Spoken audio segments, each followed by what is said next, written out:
અખિલ ભારતીય રાષ્ટ્રીય શૈક્ષિક મહાસંઘ માંડવી તાલુકા દ્વારા ગુરુવંદના કાર્યક્રમ કેજીવીબી ફરાદી ખાતે યોજાયો હતો।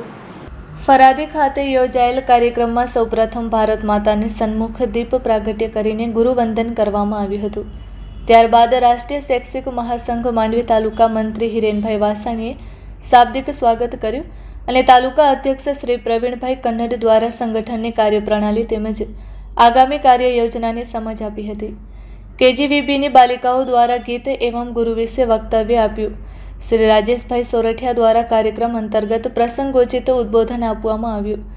શ્રી ધર્મેશભાઈ જોશી દ્વારા કાર્યક્રમના મુખ્ય વક્તાએ ભારતીય સંસ્કૃતિમાં ગુરુ શિષ્ય પરંપરાના સંબોધીને વાત કરી શ્રેષ્ઠ સમાજ નિર્માણમાં ગુરુની ભૂમિકા સમજાવી હતી।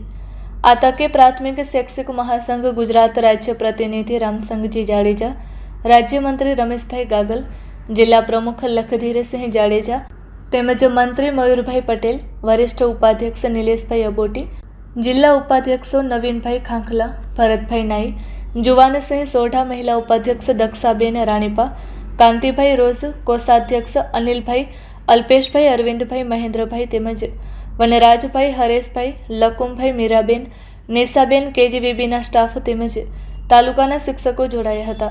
કેજીવીબીની તમામ દીકરીઓને શૈક્ષણિક કીટ શ્રી સુરેશભાઈ સંઘાર કચ્છ ભાજપ ઉપપ્રમુખ શ્રી તરફથી આપવામાં આવી। તમામ શિક્ષકોને પેન તેમજ ભગવદ્ ગીતા આપીને ગુરુવંદના કરવામાં આવી। શિક્ષકોને પેન શ્રી પ્રવીણભાઈ કન્નડ તથા ભગવદ્ ગીતા ટીમ દ્વારા આપવામાં આવી। સમગ્ર કાર્યક્રમનું સંચાલન પૂજાબેન શુક્લએ કર્યું હતું અને આભાર વિધિ તાલુકા મહિલા ઉપાધ્યક્ષ સંગીતાબેન રાજગોરે કરી હતી।